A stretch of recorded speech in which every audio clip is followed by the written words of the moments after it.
So good afternoon, everyone. Welcome back for the second panel of our colloquium. And our second panel is on Apophaticism, a comparative philosophy of the self. And I'm honored to be able to introduce our panelists today. My name is Yiyi Zhang. I'm from the department here at BC, studying systematic theology as my major and comparative theology as my minor. And our first speaker today is Matthew Vale. Matthew Vale is visiting assistant professor of theology at Boston College and will start as assistant professor here next academic year. He works in comparative theology, focusing on Christian learning from Buddhist traditions of India and Tibet. His special interest is Indo-Tibetan Yogacara, Hamaruja, and Dzogchen. And his dissertation, which he's revising into a first book, was a Christian engagement with Indian and Tibetan descriptions of cognition as non-dual luminosity. Matthew holds a PhD in systematic theology and world religions from the University of Spain. Recent publications have appeared in Modern Theology, Buddhist Christian Studies, and elsewhere. They and ongoing projects range over Master Eckhart, Erigenia, Buddhist Hindu debates over God, Buddhist and Christian accounts of non-dual awareness, and Buddhist and Neoplatonic understanding of the subtle body. Hello, good thing I checked. It's great to be here. Thank you, Carlos, for inviting me to be a part of this, and Kruger and Francis for all the grunt work and making this possible. Catherine and Jeff for the part they've played as well, and to our honored guests, especially Phil, because of the penance he will pay during this particular panel. I initially thought I would give a paper that was more narrowly focused on the classical Indian accounts of, in what respect, the intrinsic nature of cognition as such is self-awareness, I wanted to do something a little less technical and nitty-gritty because that just evolves into sort of insider baseball and exegesis of cryptic transcript verses. So if anyone, since there are lots of phenomenologists in the house, if any questions arise about what precisely these Tibetan traditions mean by reflexive awareness or luminosity or even consciousness or the status of the objects, we can talk about the more nitty-gritty infrastructure of that. But instead, I'd like to say something today about Tibetan Mahamudra. Does everyone have a hand up? Great. And particularly its remarkable notion of what I'm translating as spontaneous accomplishment, which I'll explain in a moment. I bring this up in a conversation on Apophaticism, the philosophy of self, because this Tibetan view is that the feel of conscious experiencing as a first-personal for-me-ness, with what feels to most of us like the primitively given sense of me in here, world out there, that sense of first-personal for-me-ness is a pervasive and dreamlike misrecognition of what conscious experiencing really is. Beyond the ordinary sense of first-personal for-me-ness is the sense of consciousness as an inarticulately rich expanse of meaning which cannot be specified, identified, or distinguished. This wider expanse, which is often called Longchen or Ying's expanse or vastness or space, has no sense of in here and out there. Instead, it has a sense simply of a marvelous display in which all sights, sounds, touches, smells, tastes, thoughts, imaginings, presentations, others, all others and all environments are neither private mind nor outer world, but are just the occurring of this neither in here nor out there reflexive awareness, aware by itself. It's no surprise that the hagiographies of masters in this lineage are replete with shared visions and shared dreams, dreams of disciples being taught by masters, or the masters knowing the dreams of the disciples, or collective visions, such as all the disciples in one place experiencing rainfalls of white blossoms or balls of rainbow light. In this expanse, this yin, there's only this neither in here nor out there mind. This expanse is also spontaneously accomplishing Kundra. It's called the natural flow or the natural expression, Rungsa. It unfolds with the surrealness and the gratuity of a magical display, or play, as the term goes. It is at once the warmth, as William James called it, of the inward luminous quality of qualitative experience, but it also has no sense of belonging to anyone, and it occurs by its own spontaneity. What seems to be most mine, the warmth or the inwardness of experiencing, is or is continuous with a spontaneity so vast that Mahamudra speaks of it as the arising of the limitless mandalas of all the Buddhas, or the spontaneous Buddha activity of primordial Buddha awareness itself, pervading all the phenomena of samsara. So this Mahamudra claim is that this vast spontaneity is the more fundamental order of what I am, or of what conscious experience is. Mind, sen, is ordinary, object-oriented, we would say intentional consciousness. But this impersonal and vast spontaneity which occurs on its own is mind as such, or mind itself, sen. So the usual constructed sense of in here, out there, grasping at objects which are constructed by language and discursive thought, so this is said, and with a strong primary identification with the ongoing narrative of the ordinary self. All of this is really just the occurring of a more spontaneous and primordial spontaneity. In other words, not at the command of a reflective ego that is narratively constructing its sense of itself or responding to an environment.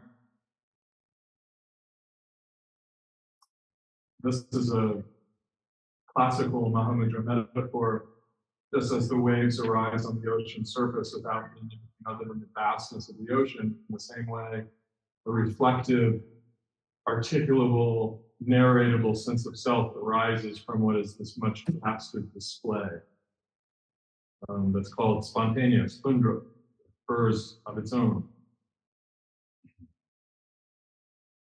To bring these Mahamudra notions into a contemporary comparative philosophy of the self, I wanted to bring up a couple of David's recent articles where he gives an account of some strikingly similar ideas in Japanese thought. That's a 2019 piece of his called The Anonymous Subject of Life, some philosophical, psychological, and religious considerations.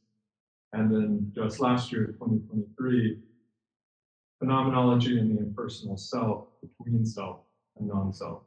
So I was really provoked by those articles and thought just to bring these Tibetan notions up in this conversation and see what David's thoughts might be. So first, I'll just say something about David's account of this, which maybe he was about to talk about, and which will be revised actually, but that's okay. Oh no, okay. So under erasure, and then I'll return to Mahamudra and relate it to those issues. So here's David's account. Selves exist, which is already a controversial claim in this contemporary conversation. Selves exist, and they are constructed or enacted patterns. They're a pattern of inaction. They're constructed in embodied, embedded, intersubjective, cognitive, reflective, social, political, aesthetic, and narrative action. They themselves are this complex, dependently enacted pattern, just as the dance is the total diachronic performance and not any element in isolation, like the dancer's muscle twitches or the choreography, but rather the entire enacted performance.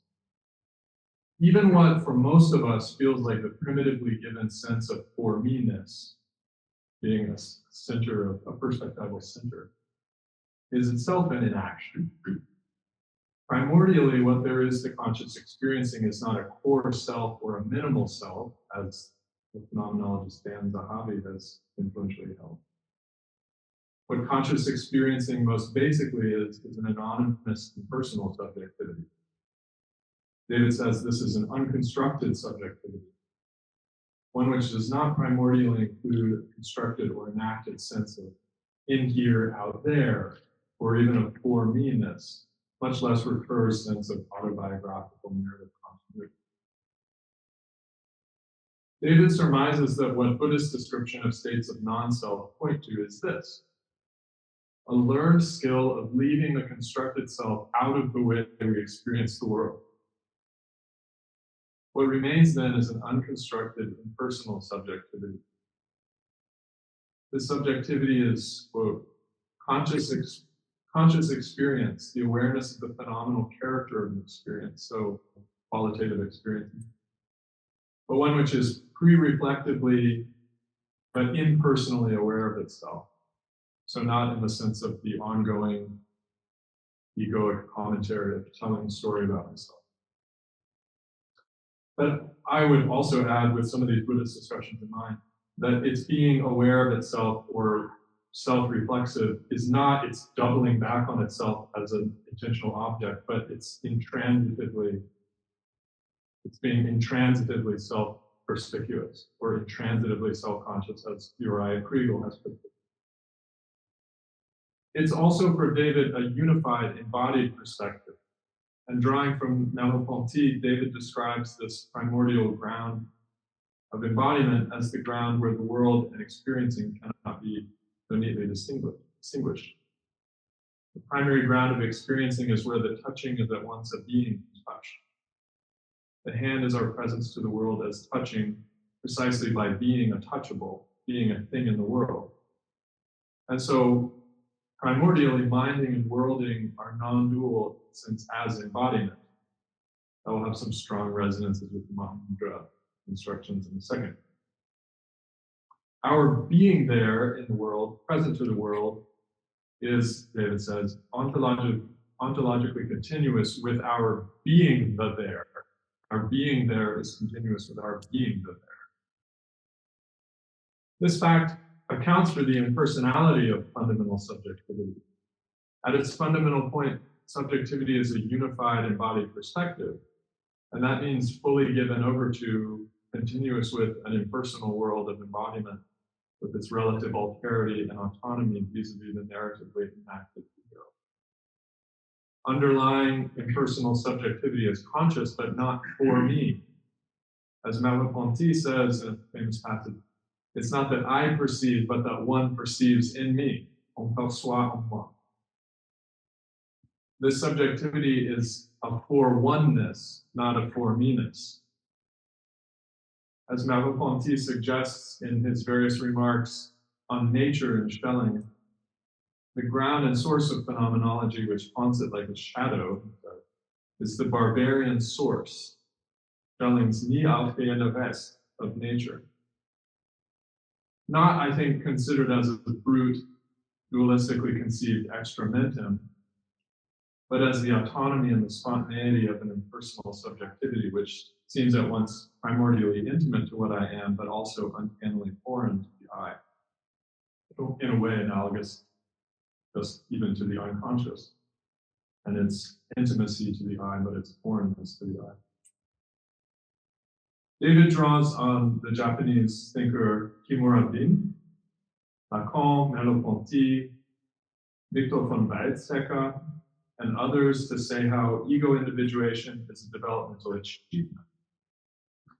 The arising of an individuated self, understanding and directing its body as a unity which is not identical to the impersonal autonomy of the group, is a process by which this larger impersonal subjectivity, this wider spontaneity, is crystallized into a relatively autonomous self-consciousness, whose consciousness of itself is mediated through the symbolic order of language, culture, and memory.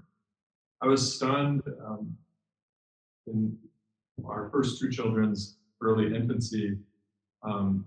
You can observe a a child slowly enacting a unified sense of their body and their body distinct from an environment.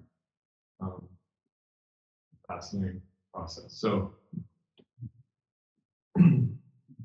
what seems to us like a primitively given sense of me and here out there, unified sense of agency is a developmental achievement, not a primitive given. We're an enacted, developmentally achieved crystallization of an impersonal subjectivity which is continuous with the world. The enaction of this self is fragile. Schizophrenia, multiple personality disorder, and dissociation are all instances, according to Kimura, where this crystallization has been incompletely achieved. This is beyond what David discusses, but there's an empirical finding that in cases of multiple personality, the alters can be asymmetrically related to each other, so that, for instance, alter A has complete memory access to the experiences and attitudes of B and C, but not the other way around. And B may even, in addition, have access to C, yet without C having reciprocal access to either B or A. In other words, there can be experiences and even experiential centers of for-me-ness which have some continuous relation to this body, but which are not available to the dominant egoic self. That is to say, with which the egoic self has no enacted connections or access. Something less extreme but cognate is true even in the familiar experience of waking up and knowing that one was dreaming, but not being able to remember the dream. The dream belongs to a self in action, which probably included a sense of a center of for-me-ness, but did not get established in sufficient cognitive and narratival continuity with the ongoing narrative of the waking self. It appears then that there's a broader psychic space of subjectivity which can be variously crystallized into centers of for-me-ness, of which the waking ego consciousness appears only to be the dominant crystallization. One's wider psychic space is potentially a rather anonymous place. With various centers of for-me-ness, the waking ego would find quite foreign. What immediately came to mind in this was the practice across sort of virtuoso Tibetan masters of overcoming certain spiritual obstacles by enacting themselves as different figures in a dream. So if they're having a dream, and lots of these virtuoso figures are said to dream lucidly, and a certain kind of obstruction arises, then one enacts oneself as Mahakala to overcome it, or one enacts oneself as one of the lineage gurus or another god, or so on. So that sense of multiple kinds of centers of for-me-ness. Kimura and David connect all of this to two notions in Japanese thought, mizukara and onozukara. That is, that which occurs by human intention and effort, mizukara, and what occurs spontaneously or naturally, like mountains, rivers, stars, onozukara. Impersonal subjectivity is closely related to onozukara. It is an anonymous spontaneity enacting itself in or through or as us. And mizukara is that share of that spontaneity, ji in the Chinese character, which has become me or become my own, jibun or jiko, which has attained the self-conscious sense of my agency, my embodied and narrative unity. So the self is this developmental achievement, which is a crystallization of this wider impersonal subjectivity or spontaneity. For Kimura and Nishida, what is meant by the Zen Buddhist experience of Kensho is the self's newly relating to this impersonal subjectivity with which it is continuing. It's the self's return to, or a newly opening up upon, the impersonal subjectivity which underlies it. In other words, in one sense, it is a return to what is more primordial. And in another sense, it is itself yet another developmental achievement, in that it is not a simple obliteration of the self which has arisen, but rather the self's newly relating to this wider anonymous conscious spontaneity of which it is a crystallization, from which it is not separate. I'll just add parenthetically, this is an extremely helpful philosophical intervention in the long classical Buddhist debates over whether awakening is sudden or gradual. That debate pervades Tibetan schools, but it reaches a particular apogee in Mahamudra, The historical Indian and Tibetan controversies I know something about all try to deal with purely ontological terms.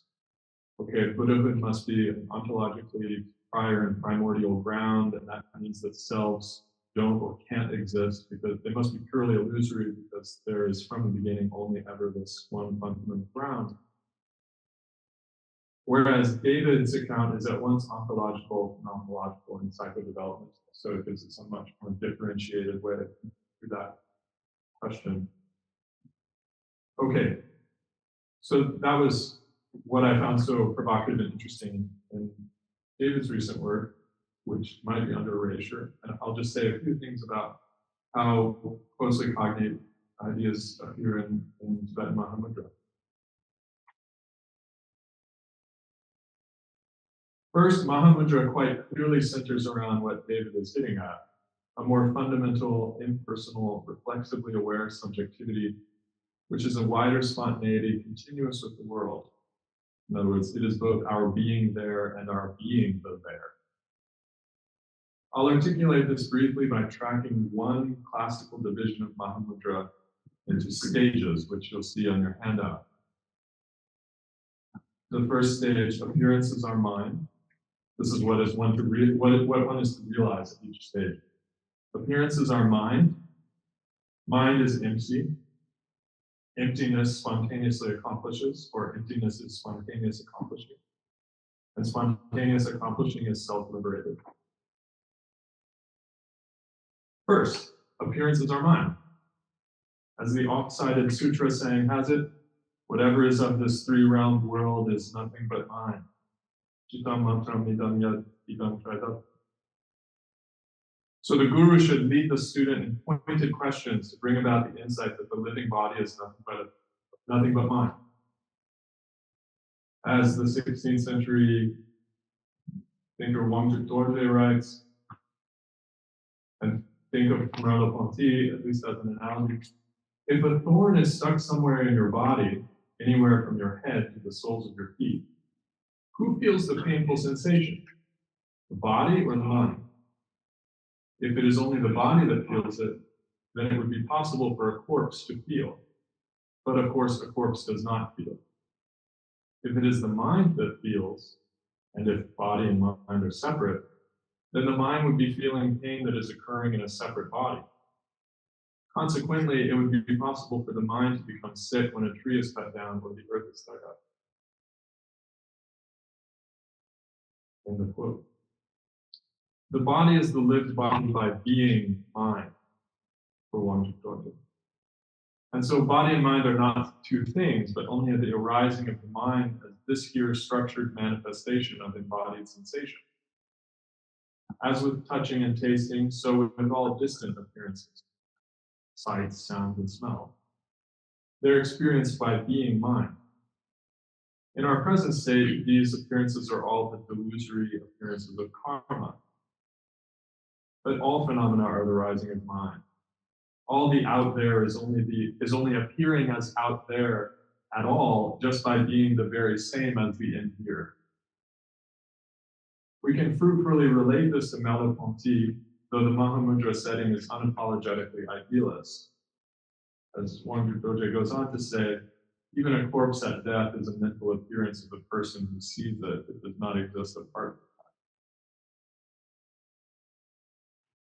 All appearances are the self-radiance of mind or the luminosity of mind, one authority that he quotes there. He quotes an Indian authority, Dongdipa, saying, this is a fascinating citation to me. Body and mind are not two and transparent. So they are not two and they are transparent. To hold them as different, how very afflicting. Body and mind are not two, body and mind are transparent. That feels the same to me as saying our being there is our being but there. Two, the second stage, mind is empty. So all appearances are mind, but mind is empty. Western students of Buddhism are sometimes surprised by how rarely the specter of solipsism arises for the Indian Yogacara tradition. In other words, the mind-only school, the idealist school of Buddhism Mahamudra is drawing from. It comes up only marginally in a few verses of Vasubandhu and in one short tractate in Dharmakirti. But the reason the specter of solipsism doesn't arise is because the mind in the teaching, all appearances are mine, is not a private subjectivity, but something more like consciousness as such, which is, quote, empty of grasper and grasp, is empty of a constructed sense of in here and out there, or of I, me, mine. So the notion of all of this may be a private dream doesn't arise. This is all dreaming, but there is no private dreamer, we might say sloganistically. The Mahamudra way of putting this is that the mind which arises as everything is devoid of any determinate graspable nature. That's something of a technical phrase. Devoid of a determinate nature. Appearances arise, but they arise as mind itself, as an open, indefinable luminosity, sort of indefinable manifold of experiencing. Determinate appearances arise, but only ever as this non-arising mind itself, which always gets described as basic space. All phenomena of experience are without root, it is said. Waves arise with determinate, engaging whitecaps, but they are nothing but water. The basic awakeness of all conscious experiencing is an ineffable, indeterminate luminosity, arising as anything whatsoever, yet without ever moving from its basic, ineffable openness.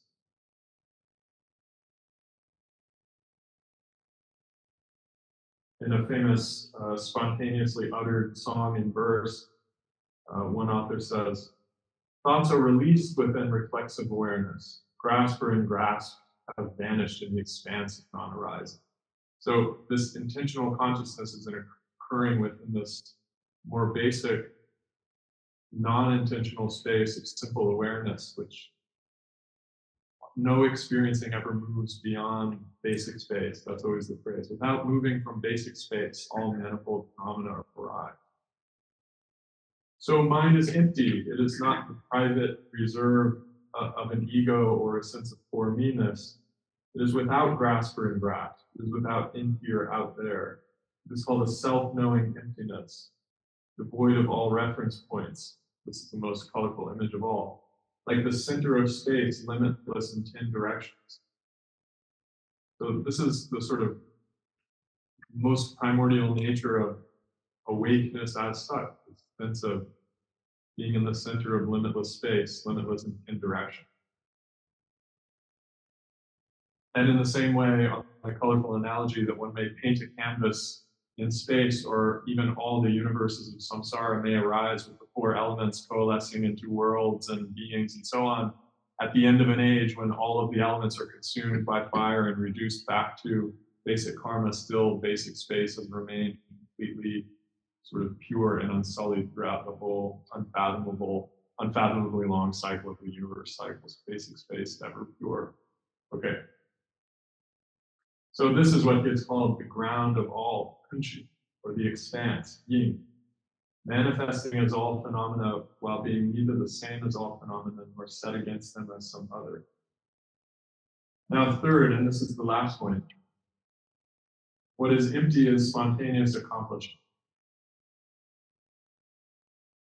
Spontaneous means, as one modern Tibetan dictionary of classical Tibetan glosses it, this is on your handout as well, something coming to be by its own nature, without respect to human effort or exertion, or that could be without depending on human effort or exertion. Another says, some reality which comes to be not on the basis of human effort. For example, a rocky peak is said to be solid and sublime of its own, or spontaneously, or naturally. This gives you a sense of the aesthetic and sort of naturalistic flexible field of spontaneity. This wider, empty luminosity, which is the continuity of worlding and minding, is a spontaneity of its own. It's not merely empty space, it's a wondrous display, as these authors are always saying. Spontaneously illumining or shining, salwa, or an effervescence, tel, or self-resonant, resonating. it's unimpeded and limitless, a luminous expanse, as it said, a luminous emptiness and an empty luminosity. It's the unimpeded manifesting of an aesthetic and value-rich expanse of unutterable meaningfulness, a vast meaning which cannot be spoken and is primally radiantly good. Tibetans are always using this term about this sort of mind itself, that it's a dun, but dun is meaning, like the meaning of a sentence is dun, or like the purpose of an action is the dun. So this sort of this wondrous, neither in there nor out there, my being there, my being the there, sort of spontaneous, wider subjectivity beyond mere ego narration is super rich meaningfulness of the good.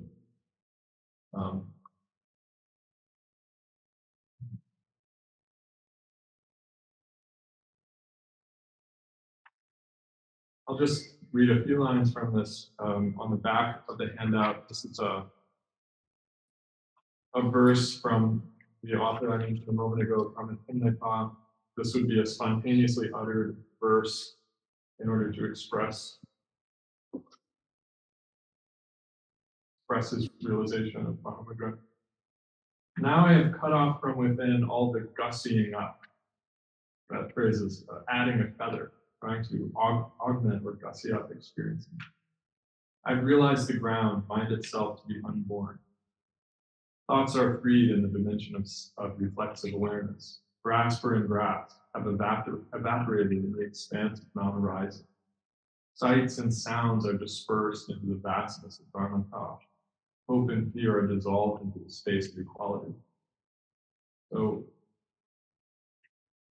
one's ongoing sort of qualitatively rich experiencing is no longer being determined into graspable, determinable objects, but is more sort of transparent to this unspeakably meaningful indeterminacy or openness. I perked up during Jim's talk yesterday when he talked about these experiences of even quotidian experiences of feeling, smelling the fresh air after a rainstorm and feeling this sense of sort of inarticulable meaningfulness.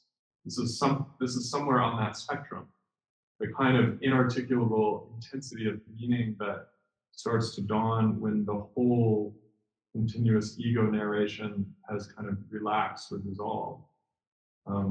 What's on the other side of that dissolution is not meaninglessness or an abyss, but an intensity and a vividness of meaning that's simply can't be rendered into a kind of what Buddhists would call a dualist frame, or into the being an adequate object of my neurotic fears and desires.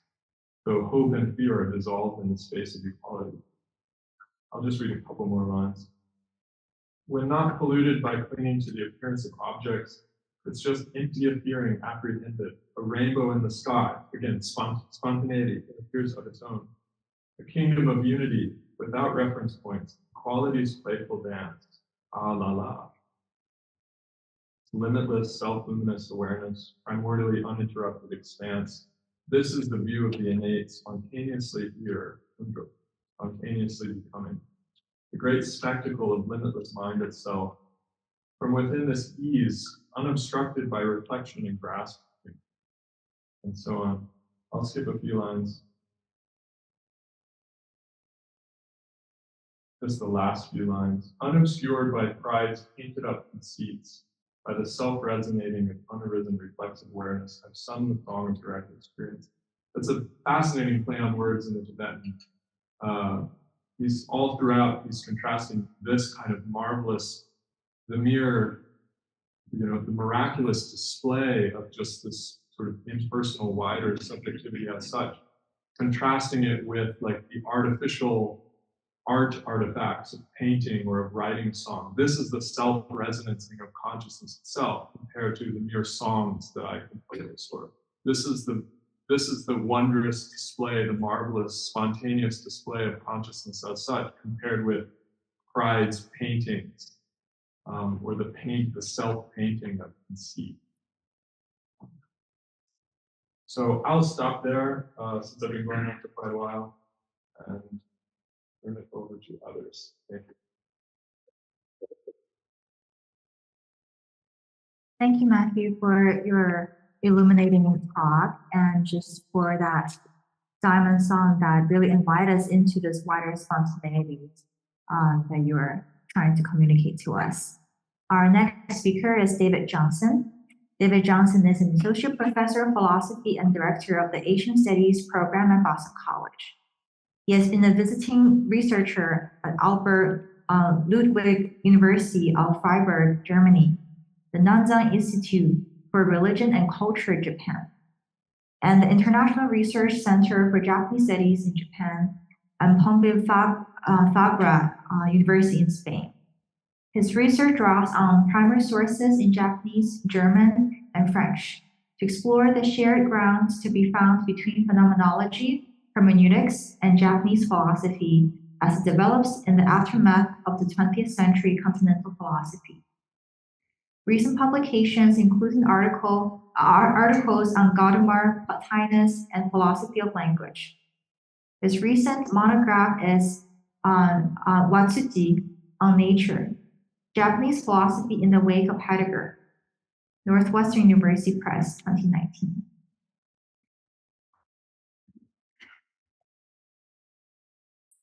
First of all, I guess I should apologize for coming late. I was actually finishing up this presentation because I decided to sort of change what I'm doing and actually address what Matt has raised. And so it was literally just last minute touch up on this. And then I rushed down here to present this to you all. So I wonder if someone could assist me with this. I want to plug it in.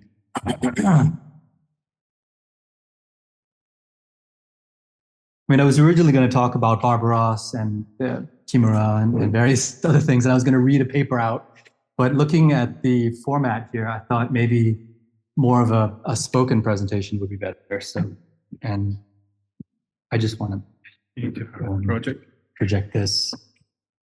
And it really kind of goes directly to what Matthew has been saying. So I think hopefully we'll get dialogue going. Can I close that or do I? No, because this is okay. And then we can just lower the lights so we can see.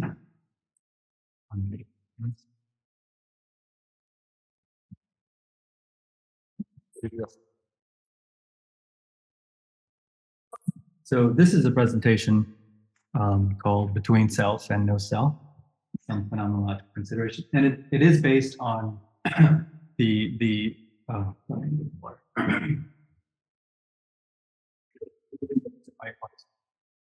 free to take an angled seat. It's based on some of the work that Matthew brought up, but it's now revised. It is under erasure. There's some things that I'm considering as I work this out. And one of the main things I'm going to do is I'm going to let go of the concept of the impersonal subject. I think that might be wrong. I think there might be a subject. So maybe we'll have a good discussion. Let me just start. So Buddhism holds out the possibility of a form of spiritual equanimity that turns on a denial of self.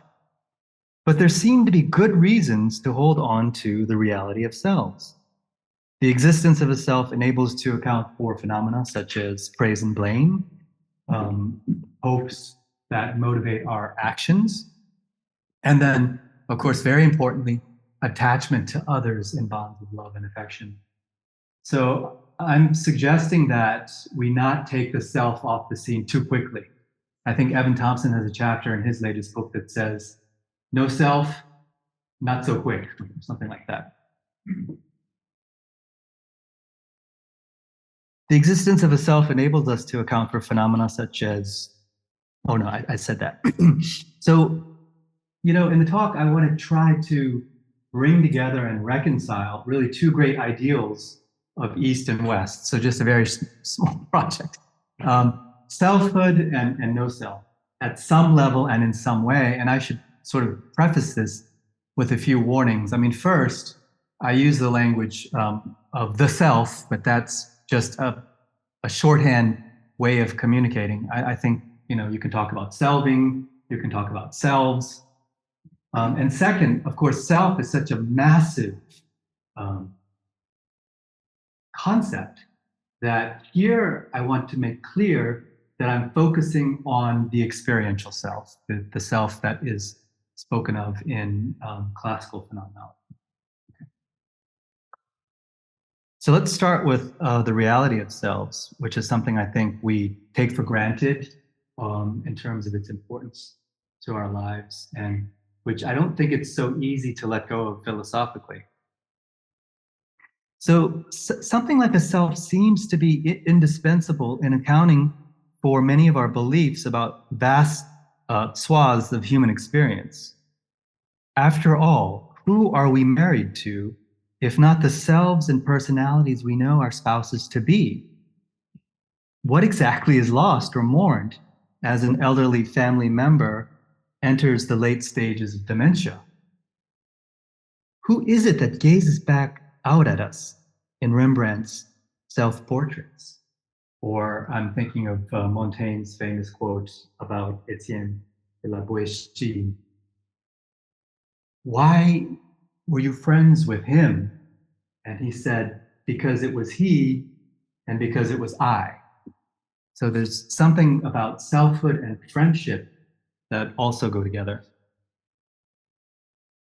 And then, very importantly, doesn't our belief that there is a radical difference between killing an animal and murdering a human being stem largely from our sense that only human beings have for ourselves?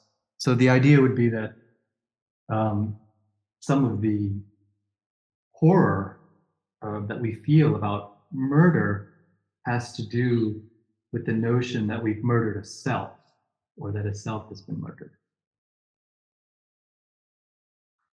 So most people believe that they are and have selves. They understand and make sense of themselves through concepts such as, and this is just a small list, self-interest, self-confidence, self-denial, self-consciousness, self-esteem, self-control, self-knowledge, self-deception, self-discovery, and so on. So it might be the case that we need to look at the way that we speak about things to perhaps get some indication about how things may actually stand.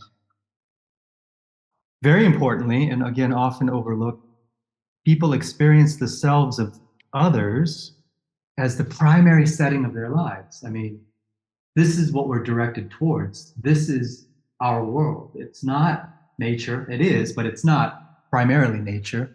It's not primarily animals. Primarily for us, it's other people that are really at the center of our lives. Of course, people as manifestations of nature. So without some notion of self as a reality, it is difficult to see how our ethical and social responsibilities could have real weight. It's also difficult to see how people could act meaningfully in relation to their ideas and ideals regarding what a self should be, or indeed how they could live a fully human life at all. So I'm really pressing the point that I think for most societies, some concept of self is essential to a full and meaningful human life. It's not so easy to leave behind.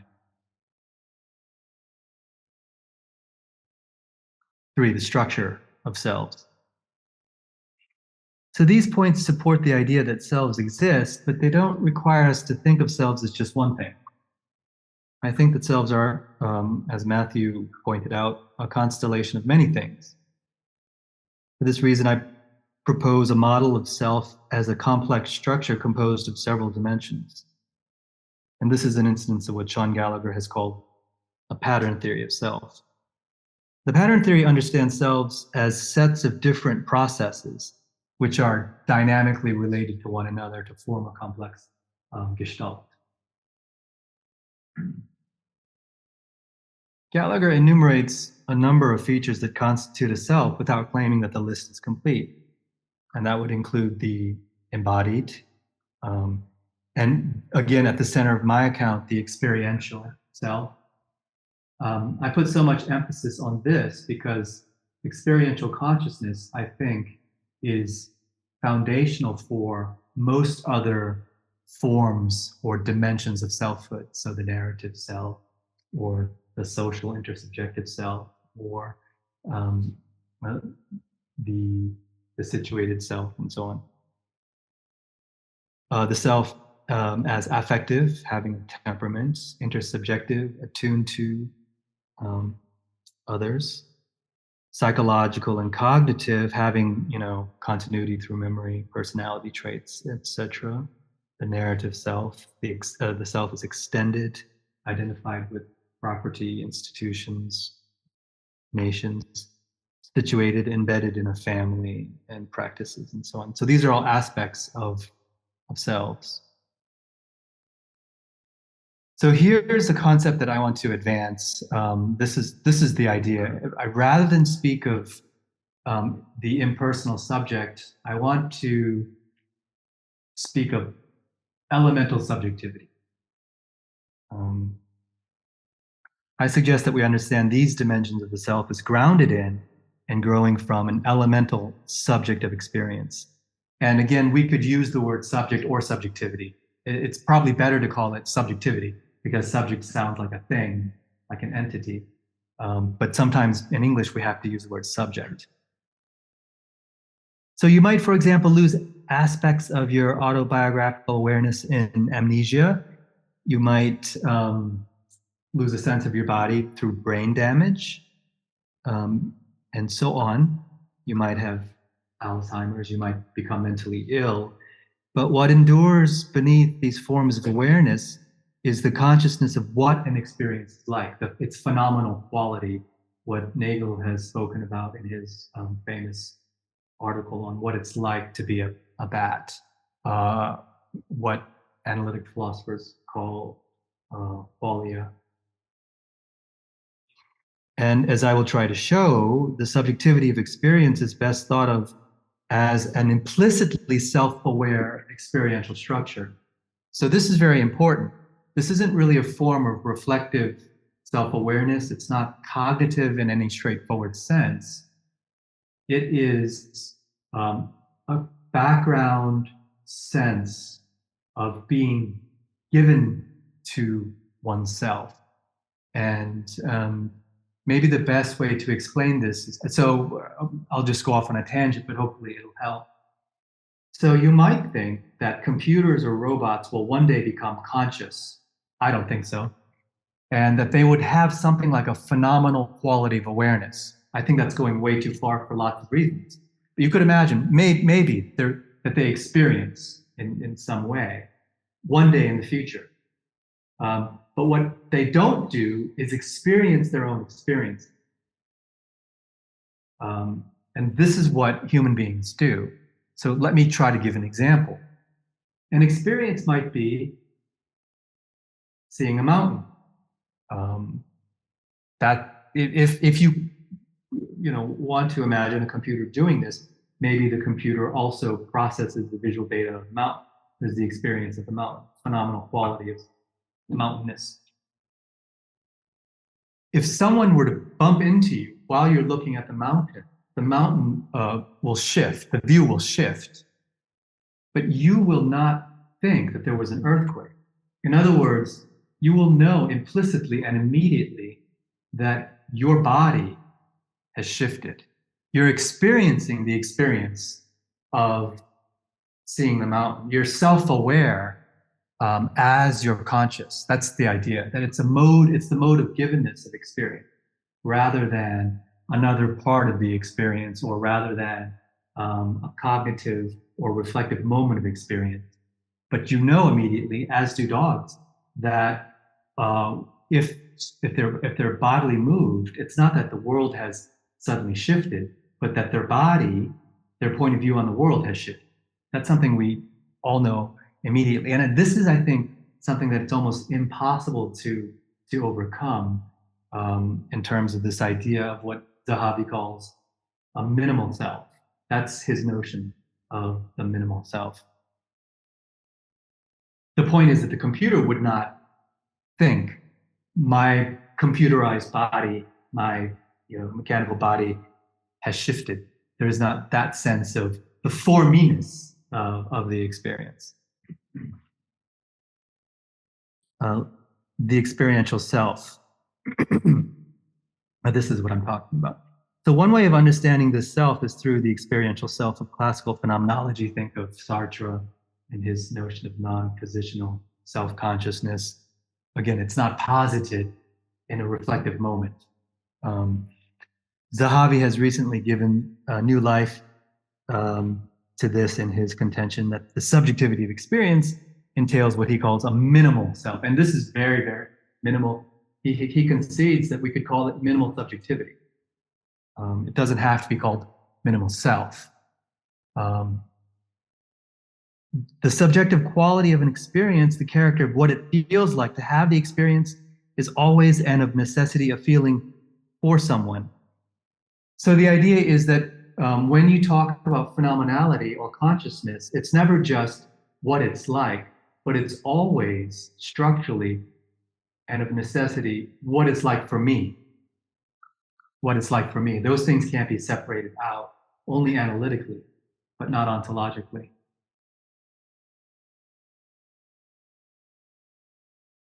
So he does this through phenomenological description. That's one way. He points out that if we look carefully at our conscious experiences, we see that all experiences have that phenomenal quality of what it's likeness, and then a sense of mindness, the quality of being given in the mode of the first person to a perspective that is mine in some basic sense. So he says that all conscious experiences are subjective in the sense that they feel like something for somebody.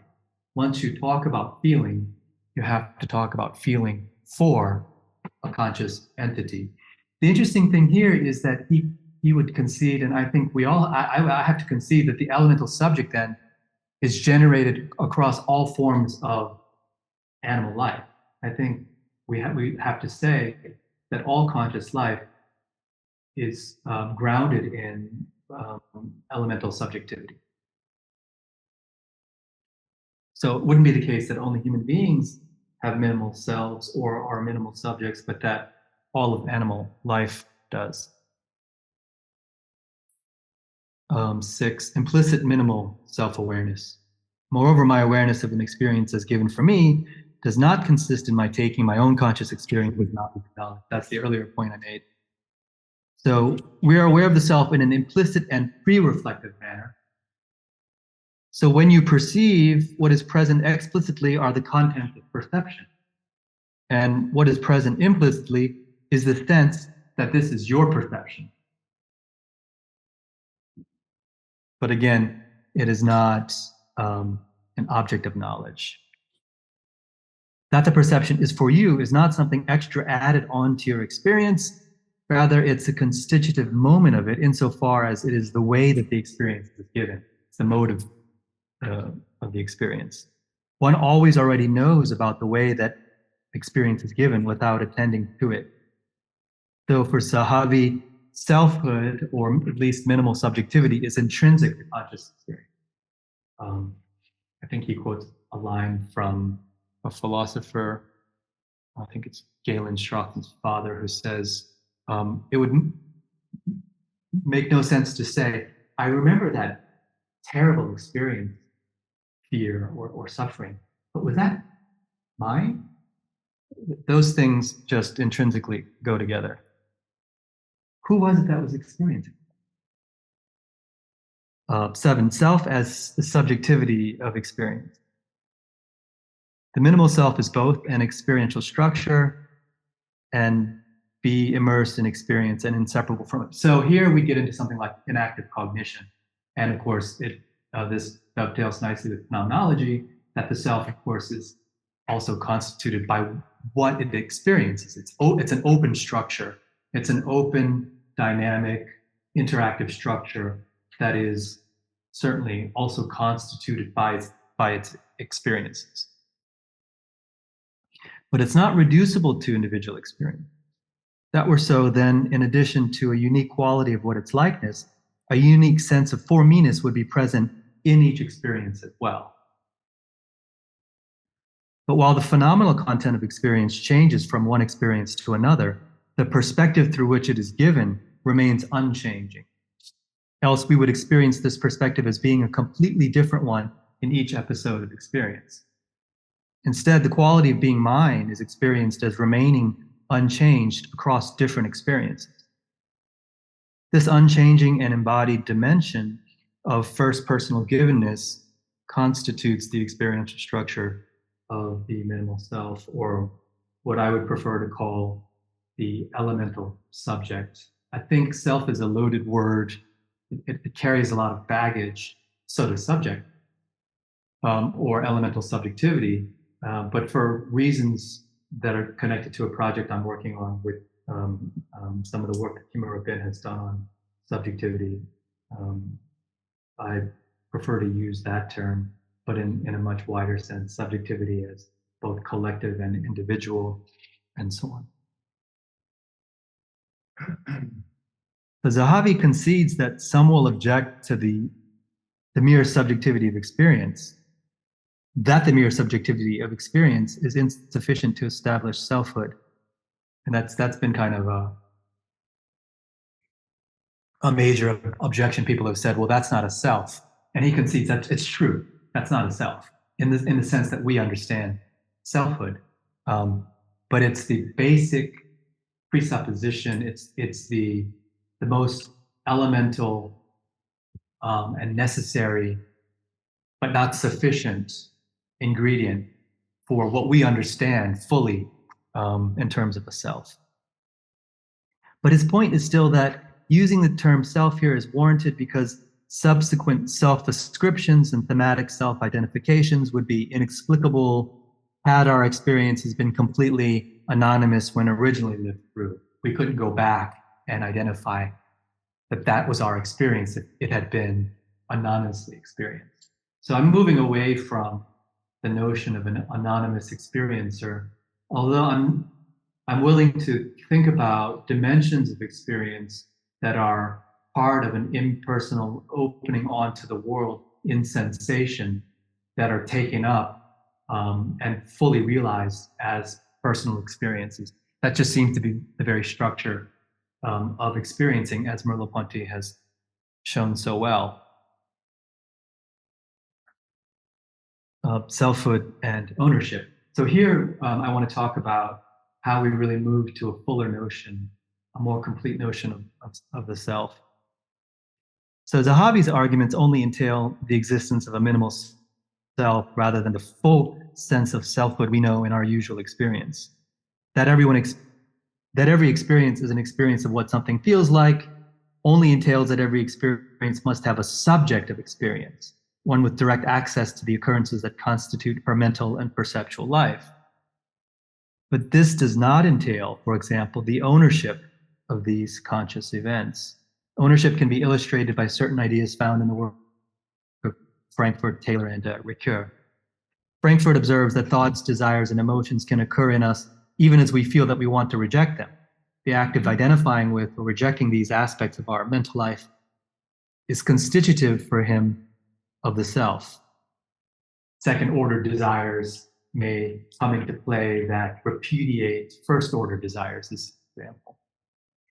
Taylor claims that we relate to such thoughts, desires, and emotions in terms of, moral space. This is famous. In terms of what we think is worthy or unworthy, that we understand ourselves in terms of how we relate to what is most important. Ricoeur posits yet another form of self-constitution in contending that we own our experiences as the author of our actions. We are responsible for them in adopting norms that we take as binding, for example, in meeting our obligations, keeping our promises, or remaining loyal. So this is really the development of selfhood out of what must already be in place, that is to say, self-aware, minimal subjectivity. So I think of the self as a growing, constructed participant.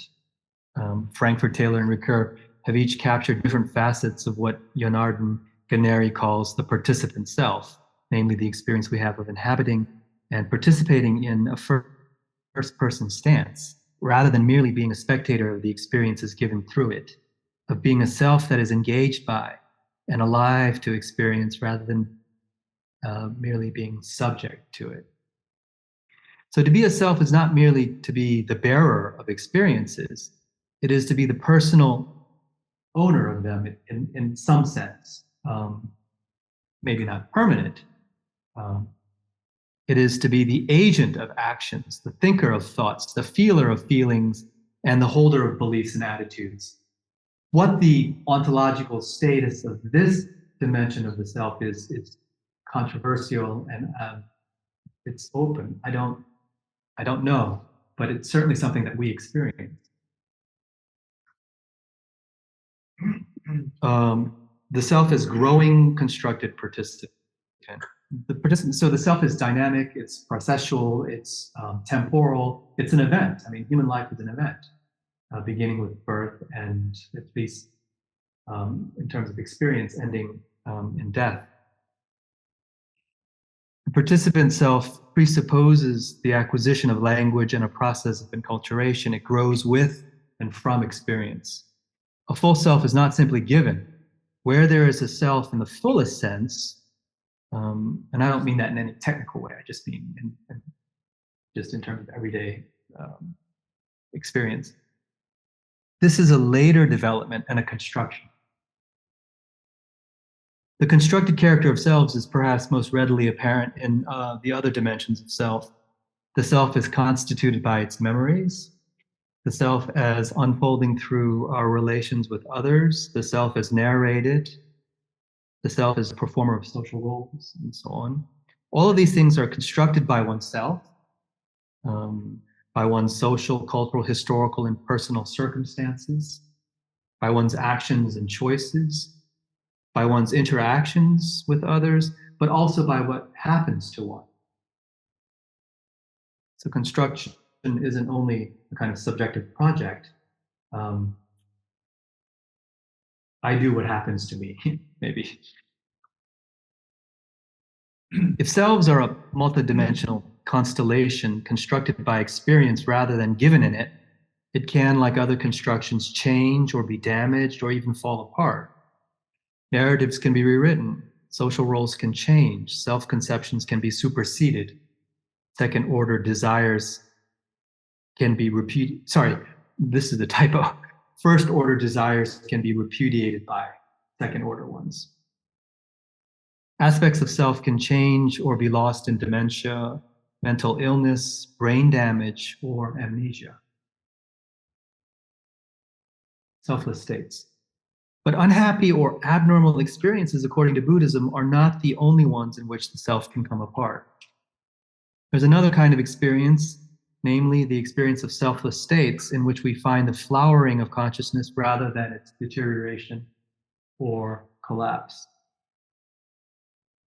I surmise that this flowering is made possible by excluding as Matthew has already summarized, excluding the constructed aspects of selfhood in the way that we experience the world.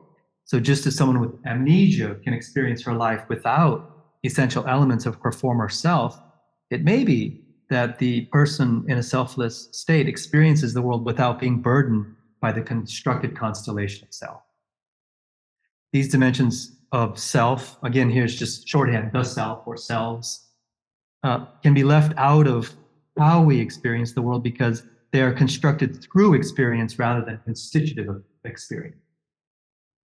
That's the point. These aspects of selfhood are not constitutive of our experience, they're constituted through it. So you could have an experience without these dimensions. Conversely, what cannot be left out of conscious experiences are the phenomenal quality of an experience and the perspective through which it is given. This is just how we experience the world. So it's always an experience of what something is like. It always has the experience, the structure of being given through a unified and embodied perspective. which is apprehended across episodes of experience as the same, and so unconstructed perspective. Unless you're totally mentally ill, but then you couldn't function from moment to moment. You wouldn't know that you were the same perspective. The unconstructed subject. This unconstructed, unified, and embodied perspective through which the phenomenal content of experience is given is necessary for, but not sufficient to establish that the phenomenal content of awareness belongs to something called me. Me, I think, is a development through all of these dimensions. It's a process of individuation. Being a unified and embodied perspective on things is not sufficient to be a full self. For this, one needs the development of an awareness that actively inhabits and participates in a standpoint that it is alive to and engaged by. So, I mean, one of the things that I don't think I have in these slides, though, but one of the things that I'm beginning to think is that this notion of a me that's individuated through these dimensions of selfhood that are in a constructed pattern is the kind of thing that we tend to absolutize and identify with. And so I think that is really, or should really be, the target of Buddhist thinkers. Zahavi has had some very intense debates with Petit Mongeon, with Garfield, with al-Bahari, with a range of contemporary Buddhist thinkers, I think Siddharth's also, who have really targeted this notion of a core experiential self. But my feeling now is that that may not need to be the target for Buddhism, because soteriologically, what's at stake is our identifying with this individuated identity in an absolute way, and the suffering that is caused by that. But the metaphysical or ontological claim that there is a elemental subjectivity at the ground of experience, I don't think that needs to be the target. I mean, it depends on the tradition, it depends on the Buddhist, but I don't think that Buddhism has to reject all notions of selfhood. So that's sort of where I'm coming down on this, because on the one hand, I don't think you can get around the subjectivity of experience. On the other hand, that might be okay, because it seems that that's not really what's at stake for Buddhists. That might be the point. So in short, conscious experience presupposes an unconstructed and elemental subject or subjectivity. My claim has been that it is this elemental subjectivity that remains after the constructed aspects of the self have fallen away in selfless states. Being and knowing. One problem here is the difficulty of gaining explanatory access to the sense in which the constructed aspects of self are excluded, how it happens, also what the experience is like. Generally, we don't know. But these problems do not by themselves refute the possibility of self. It may be that an understanding of how such experiences unfold and what is encountered in them will depend on the cultivation of specific capacities through, for example, meditative or other practices. So this is also something I think can be developed in phenomenology, and that is that experience can, when you think about the correlation in phenomenology, that experience can sometimes depend on who you are or have become. So in this regard, it might be argued that certain aspects of the world are revealed only by exercising a particular kind of sensitivity, such that what appears in your experience depends on who you are or who you've become. Just some examples: a chef or a psychologist or an art critic see things that others who are not chefs or art critics or psychologists don't see. This connection between being and knowing may also extend to the domain of transformative religious experience, where the stakes are much higher. Final objection, and then we're done. This outcome appears to leave in place a form of dualism that belies the possibility of a truly selfless, non-dual state, because ipso facto, a selfless state is a non-dual one. There's still a subject of experience, however attenuated, and something experienced. I suggest that we can find a clue to the way forward in the work of Merleau-Ponty and recently Renaud Barbaros's concept of life. He contends that the subject does not exist as a pure consciousness fully enclosed upon itself, as Matthew has rehearsed for us, but has the experience through the body of being both a subject for itself and a thing in the world, one to which it always already belongs. My organs and powers of perception, my hands and eyes and body are themselves. So I wouldn't have to repeat that. I don't think I have to repeat that because Matthew has already spoken about it. But Merleau-Ponty understands the body, in short, as the nature that we ourselves are. And then I'll just sort of add to this another way in. And I think this is through Barbaros's concept of life, which is what I was originally going to talk about here. I was going to read out a very technical paper at you on this, but I think this is better. And the concept of life for him is a way to solve what he calls the paradox of phenomenology. That is to say, how can the subject both be transcendental and sort of a subject of experience, but also empirical, something that appears in the world.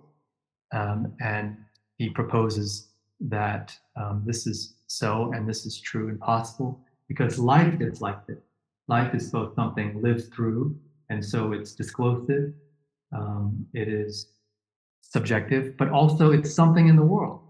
It's also an objective in that sense. It has that duality. And life is movement, and so in that sense, subjects are removed from the world at a distance from it and are able then to be in front of the thing so that they can experience it. But then the world itself is obviously not a static thing. The world itself is a kind of great movement, a physis or an unfolding.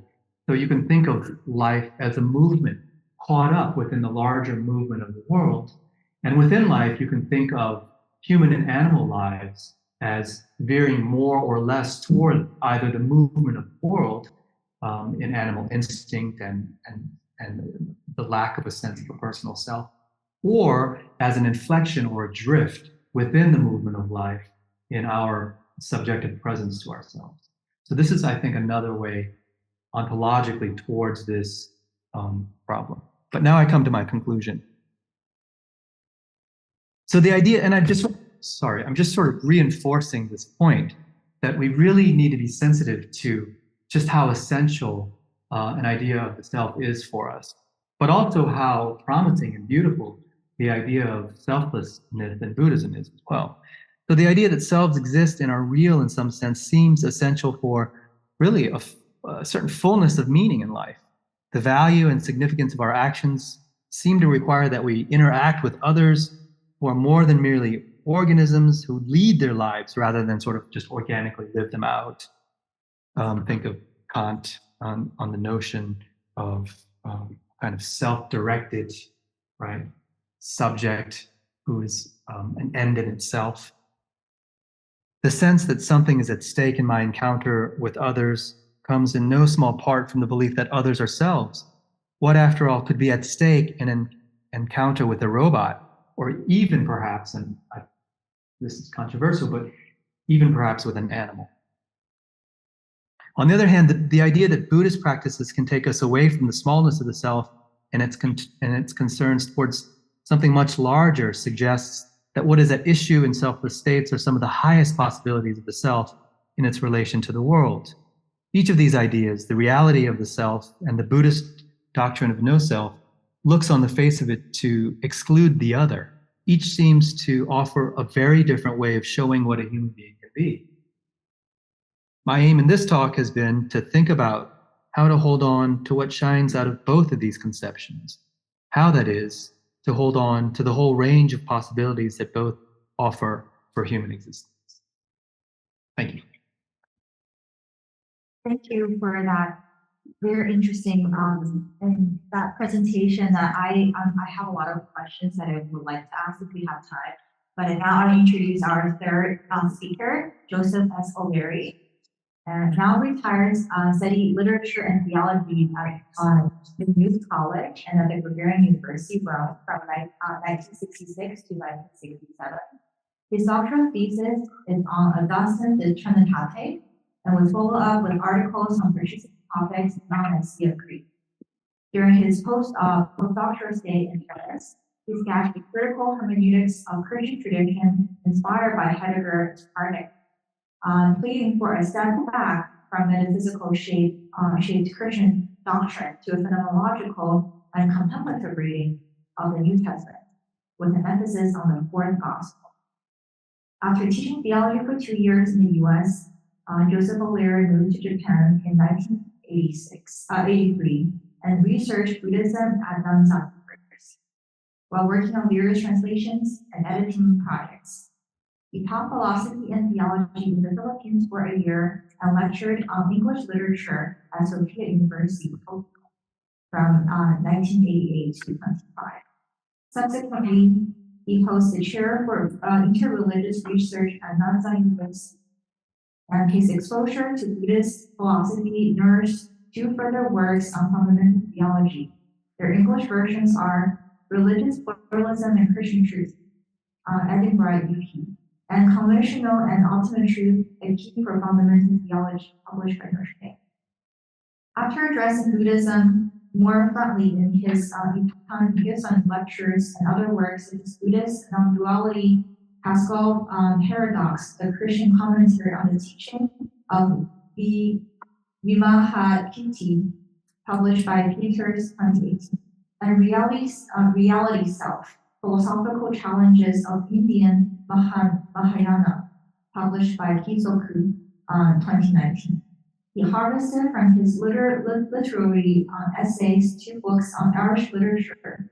One is Joyce's Crisis, Rereading James Joyce, Theomasochistically,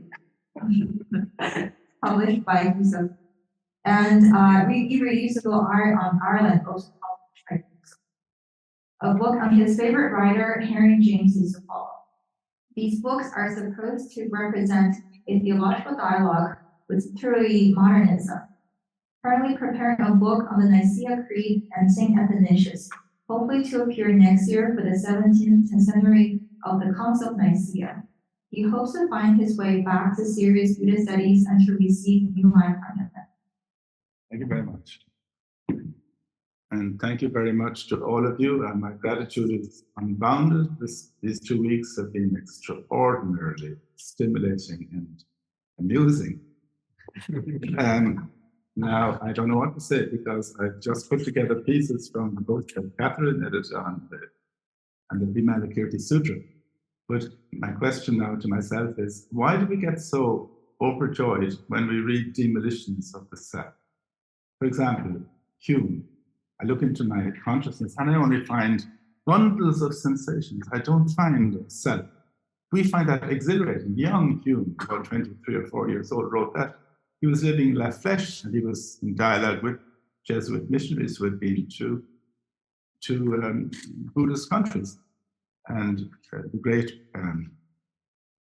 Desideri, Ippolito Desideri, the Tibetan missionary, had possibly left his manuscript, his priceless manuscript, in that convent. And it's not impossible that David Hume read it. Alison Gopnik has been writing about this in various places, and her article needs to be taken seriously because this is a very important link between East and West. But why are we so overjoyed? Because, as the Buddha rightly determined, we are burdened by self. We are imprisoned by self. We are caged by self. We can't step outside of our self-cage. And the Buddha, in his infinite wisdom, teaches that all existence is marked by 3 qualities, which are dukkha, painfulness, impermanence, and non-self. We shouldn't clutch ourselves because we're clutching at a wraith which eludes our grasp. And the fourth mark of existence, which is added in several versions of this, is emptiness or calm. And emptiness is the key word of Mahayanavism, as you all very well know. Now, I'm amused to think of, while David was talking, of an encounter, an interesting encounter I had on a train last two summers ago in Germany. The train had broken down because, you know, Germany is a very efficient country. And we were there for 2 hours. And the man opposite me was reading a very fat book. And I said, what is that book? And he said, this is the Critique of Pure Reason, plus the Critique of Practical Reason in one volume, borrowed from Munich City Library. And I said, how interesting. And he said, do you think that I think or that it thinks in me? And I said, it thinks in me is Nietzsche, isn't it? No, it's Kant. Kant says that. Well, maybe it does. It thinks in me. That's a kind of a liberation from the cage of the cogito. You're suddenly thinking in a very wide, different way. And that boy turned out to be 17 years old the day before, half Egyptian. I pity him if he goes to a German university, they will crush him. Now, Jean-Paul Sartre, in his early work, by Transcendance de l'Ego, likewise frees consciousness from the bondage to self. Self is only a projection, a transcendent projection. And the early Husserl was similar, but they both withdrew from that. They both somehow fell back into transcendental ego, one form or the other. So the non-self or denial of self is not necessarily nihilism. It's a liberation from bondage, from delusion, from three poisons, really. Because if you relax from having a self and from seeing other people as selves, then you're free from the passions of avarice, of clinging to yourself, or of aversion to the enemy, because there isn't any enemy. They don't have a substantial self to target. So all of these are very beneficial things. The question, of course, is what is the ultimate reality of the self? And from the Christian perspective, you know, when old people in Ireland, as they often ask me about their aunt, they ask you not, will I survive after death, but will I meet my husband or my son, however, after death? Are the old people I knew long ago? So they're not concerned with their self, but with the person of the other. And I think we have not done a good job in having a dialogue between Christian personalism and Buddhist non-self. You know, the Bible, certainly God treasures individuals, in the best parts of the Bible anyway. He treasures the individual person. It's an irreducible thing, but I can't go into that today because that's not the kind of conference this is. Listen, I wrote some things here. Let me just read a few lines and I'll give you go there. Buddhism has as its core teaching the Four Noble Truths, based on, or perhaps the basis of, an Indian diagnostic formula which identifies the sickness, dukkha, its causes, the state of health to be attained, nirodha, cessation, and of course the course to be followed, the Eightfold Path. Buddhist therapy has analogies with the Greek watchwords of care for the self, and know thyself, know theseoton. For the Greeks, care for the self precedes true self-knowledge. In Buddhism, too, one begins with an everyday understanding of self and knowing how great a privilege it is to be born as a human being. One lives with conscious attentiveness, even to the way one closes a door or the way one breathes, growing insight into the falsity of what one regards as self or has regarded as self, which is unmasked as the projection of delusory thinking and attachment, leads, not as in Plato, to a grasp of the true substantial soul, but to the discovery of the emptiness of the self, non-self, and Atman. And this paradoxically heightens one's self-awareness, this Vasamvedana, which coincidentally you will launch from today, the self-awareness that some Madhyamika thinkers consider the sole example of a direct presence of ultimate truth. I was fascinated by your paper. David, Matt. Because it's from much later kind of Buddhism than anyone that I know. And it's the kind of Tibetan Buddhism where you kind of, you kind of wonder what is all this mumbo jumbo about. But you managed to give it empirical correlates. You had a whole string of things about actual lived experience and how it all ties in with this. Unfortunately, many of your examples were rather terrible ones, like multiple personality, things that are extremely rare and extremely diseased. I hope you find nicer examples.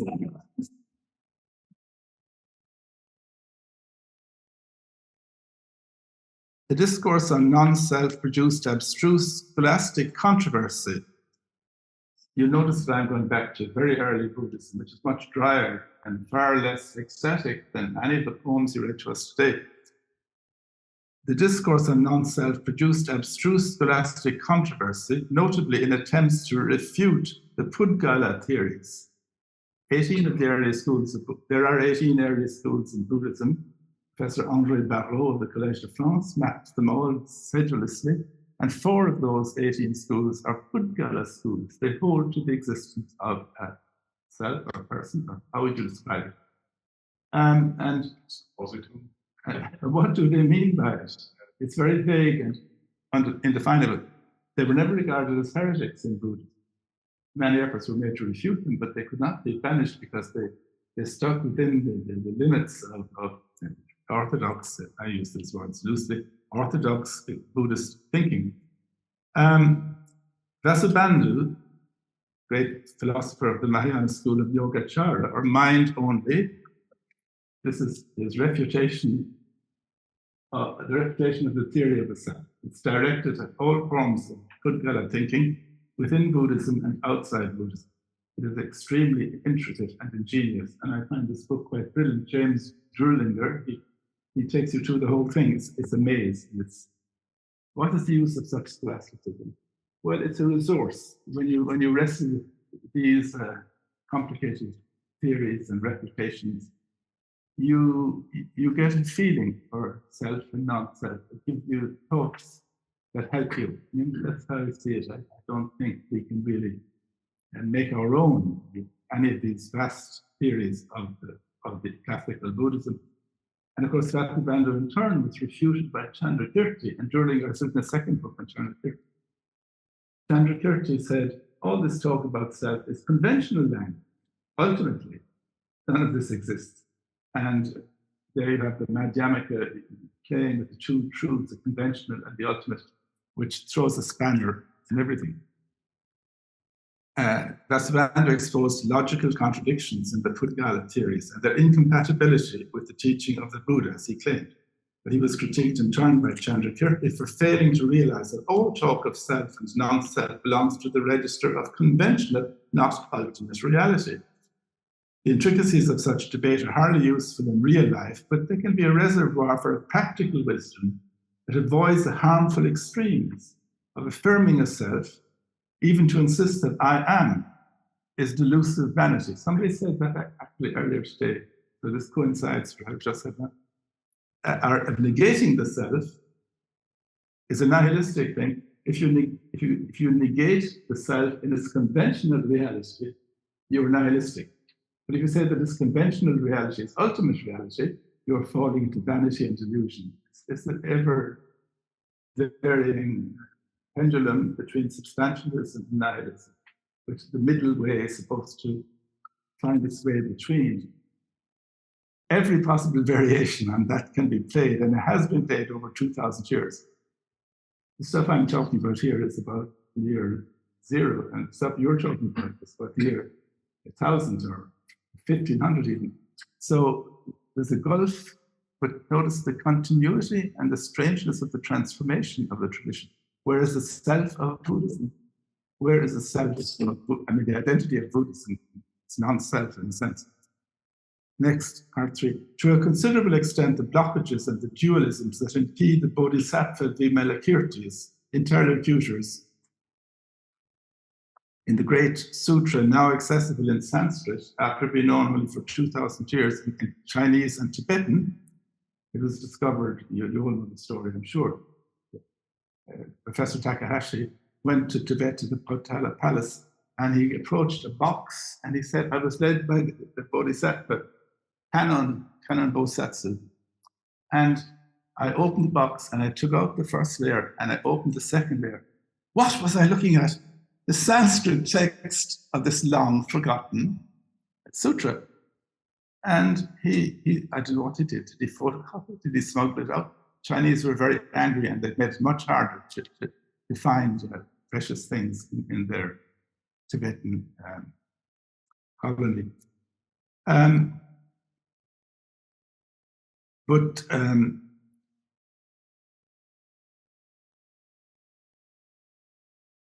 the blockages and the dualisms connected with self, with attachment to self, with self-centeredness, with incurvatio in se. In Christianity, of course, we deal with this illness by immediate reference to God, or to obedience, or to sin, or to grace. But it would be possible to excavate from Christian tradition as well, from St. Augustine in Confessions, for example, the elements of a turnabout from deluded existence to spiritual freedom that could be described in philosophical terms without any reference to Christianity. Plotinus was Augustine's great helper in the discovery of this nature of spirit and of God as spirit and of spiritual freedom. And you could look at how that changed Augustine's sense of self.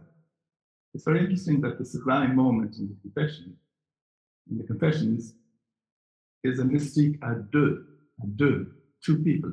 His mother and himself are sharing a mystical experience. What does that tell you? He's broken beyond the bounds of finite, self-obsessed self. I have a quotation here from Coseros, Coseros, Romanian biologist. I will read it, but I forgot what it says, so forgive me if it doesn't make any sense.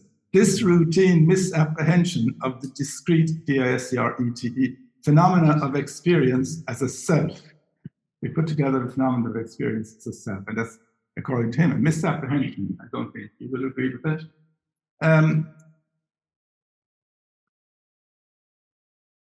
Leads to a dualistic perspective. Things appear and are categorized as either objective, thus external, or as subjective, thus internal, but immediately accessible to consciousness. Puzzled by this dualistic outlook, we cope, he says, by constructing an imaginary self as a permanent locus of experience. Well, I hope you're not doing that today. You might be. I don't know if you are not, because you're invoking all the phenomenological constructions of self down to repair. And the trouble is, in a sense, we can agree with all of them, that they're all convincing. That is our experience of being ourselves, or of interacting with other selves. But is that the Buddhist question? And is that the challenge of Buddhism to us? Couldn't Buddhism be saying that all of this could be just, at best, convention, at worst, illusion? I don't know. I leave it to you to further meditate on these important topics. Such distorted experience nourishes and is nourished by ethical distortions such as selfishness, anxiety, hostility. The phenomenological uncovering of intentionality heals this breach between self and world, intentionality in whose self, and consciousness and what it is conscious of, linking up with the ancient Aristotelian insight of anima quodam modo omnia. Japanese poetry enacts the interfusion of self and world in the way it situates the individual within the landscape or climate, sometimes in such a way that the individual disappears. You know, these beautiful Chinese, Japanese paintings where you have a tiny little individual in vast space all around him. Okay, 4. The 6 points, my friend, they're all very short, don't worry. 4, Mahakatyayana, one of Vimalakirti's interlocutors.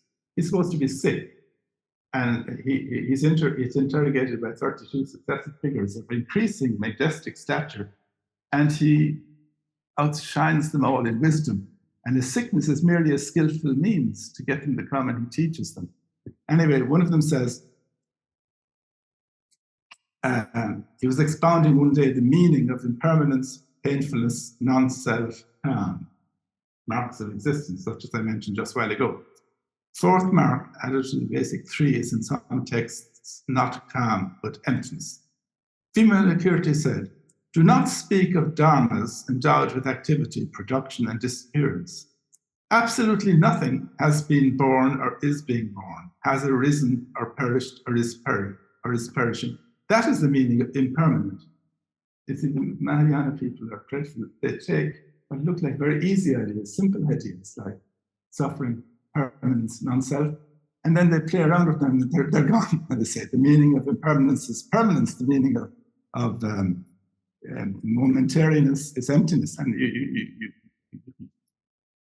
you see, it's really, actually, it's not a logical scholastic development, I would say.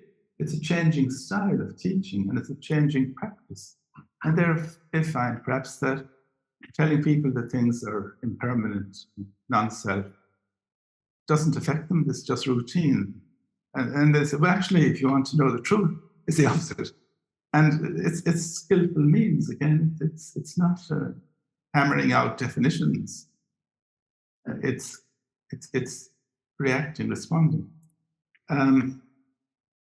And that's why Vimalakirti can say the opposite. He says, indulge the evil passions, plunge into them, and there you will find emptiness. You have that kind of thing in the West too, of course, in radical thinkers like Meister Eckhart, William Blake, James Isaac. Okay, quick now, move on. The meaning of non-self, next line, the meaning of painful is to realize that the 5 skandhas, the 5 aggregates, which conventionally make up the self, are completely empty. The meaning of non-self is to realize the non-duality of self and non-self. If you talk about non-self, you're positing self, so you're already trapped by self. So the non-duality of self and non-self will somehow help you to escape that trap. Quoting again from Vimalakirti, what is without self-nature or other nature is not inflamed, and what is not inflamed is not extinguished. That quiescence of extremes, avoiding the extremes, is the meaning of calm. Passions are merely fictional, as non-existent as their objects, and the extinction of passions is fictional too. Both arising and perishing are extremes of existence and non-existence, and the truly radical nirvanic calm is that which sees through them, from the roots up, or rather from their absence of root. Thus, the marks of existence take on a radical meaning in the Mahayana ontology of emptiness, and indeed seem to be changed into their opposites. Dharmas are not fleeting and momentary, which induces anxiety. Rather, they do not exist at all. The perception of their momentariness is a gate to the realization of their emptiness. The skandhas, in their constant flux, are painful if one mourns the substantial, stable self.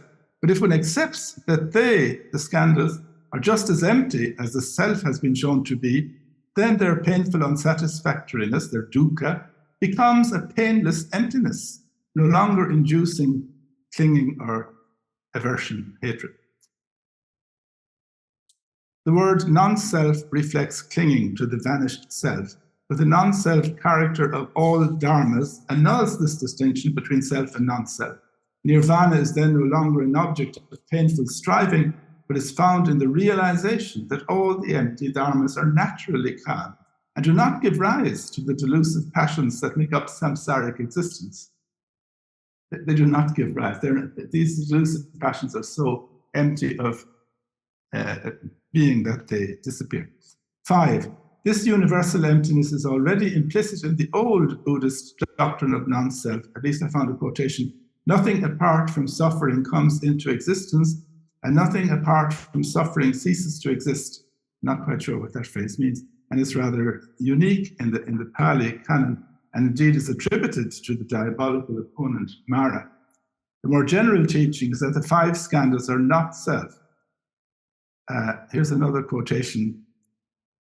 Well, it's Alexander Wynne. I'm not sure if he's translating. No, it's a quotation, and then he adds his own comment.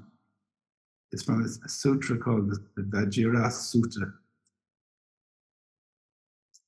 I have no view that any sort of self, atan, or its property, ataniya, is found in these 5 aggregates of attachment, 5 skandhas. And yet I am not an arahant devoid of corruptions, for I still have the notion I am with regard to these 5, despite the fact that I do not have the view I am this. And he comments, it is not clear if detachment from the 5 aggregates and transcendence of self-consciousness means that a person transcends intrinsic identity per se. I'm a bit lost there. Perhaps he's saying that we have a phenomenological exercise in getting beyond self, but it's not clear that ontologically it makes much difference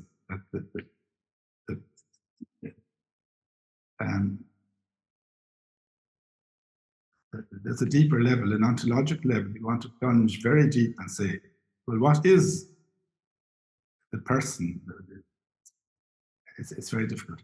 This coyness about denying the existence of the self cannot be for merely practical reasons, as if such a denial were a speculative luxury, since if the self is cause of suffering, then its denial would be of immense practical, liberative value. But if the terms existence and self are conceptual constructions rather than ultimate truths, the statement the self does not exist cannot describe the way things really are and must therefore be avoided. In general, as Wynne adds, the unanswered questions are conceptualizations that have no correspondence with reality. I think he means the 14 unanswered questions that the Buddha discusses with his disciples. And the reason they're unanswered is they have no correspondence with reality.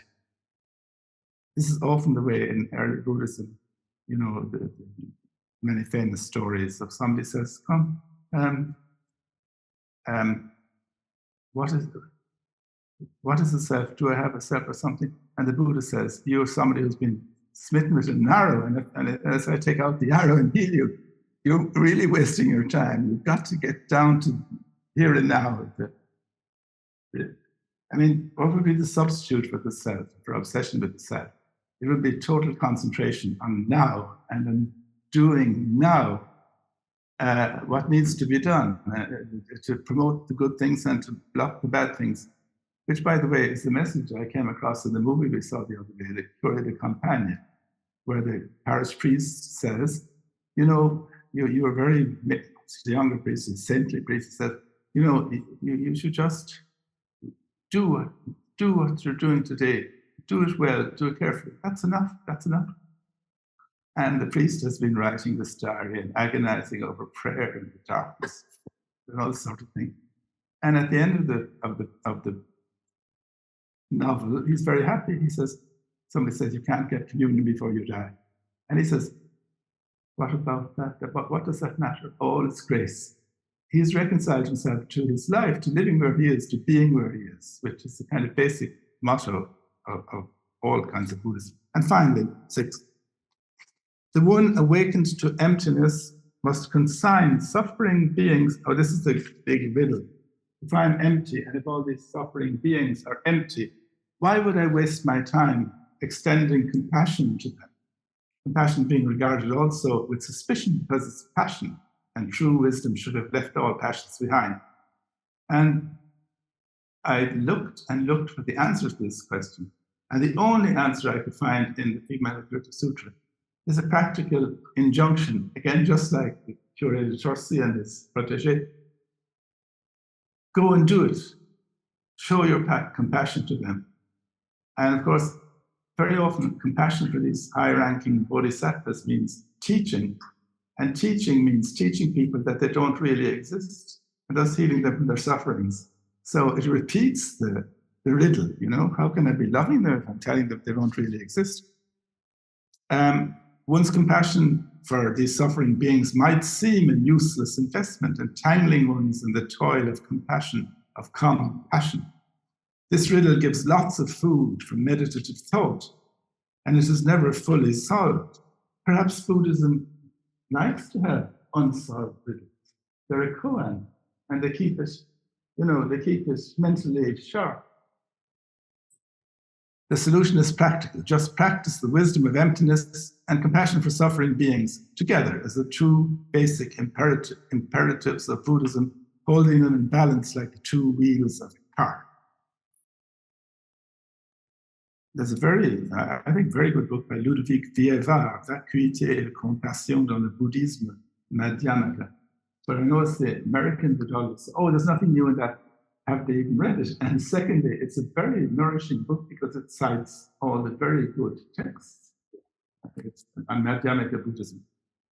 But Madhyamaka is not heavily focused on the wisdom of emptiness. It also contains the extension of compassion, notably, of course, in Shantideva, great 9th century poet. At that point, let me remember my friend Heinrich Blumenau. He was asked one day by some visiting ecclesiastics, could you write a little paragraph for us now for Vatican II about Buddhism? And no sooner said than done. That's part of sense of it appears in the council documents. He is petrified because he forgot one of the two pillars of Buddhism. He had wisdom, but not compassion. And for the rest of his life, he kept writing articles on wisdom and Buddhism, wisdom and emptiness of wisdom and compassion, wisdom and compassion.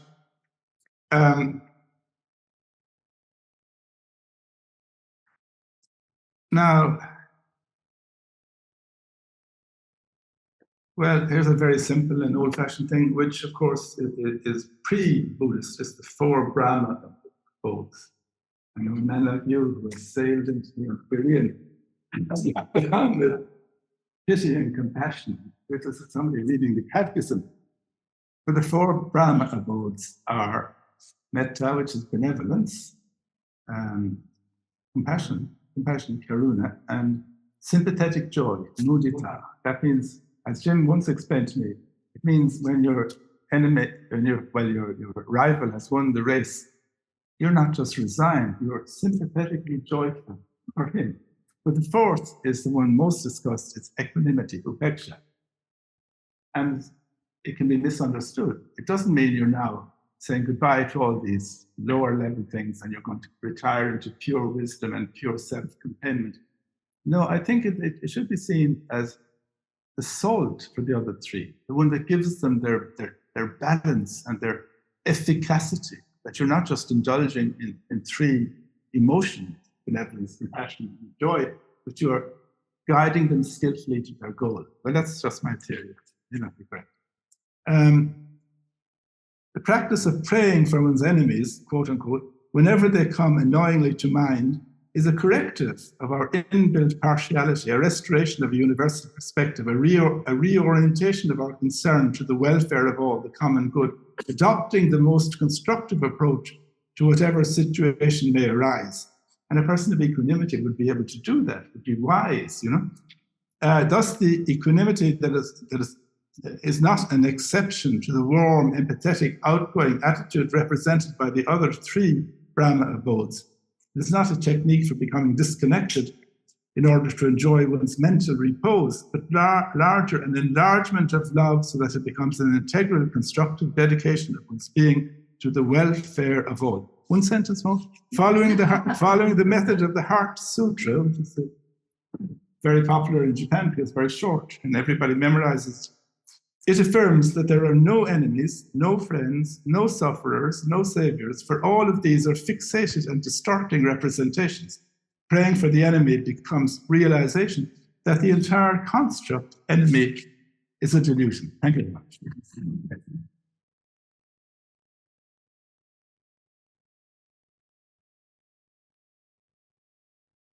Thank you for our speakers.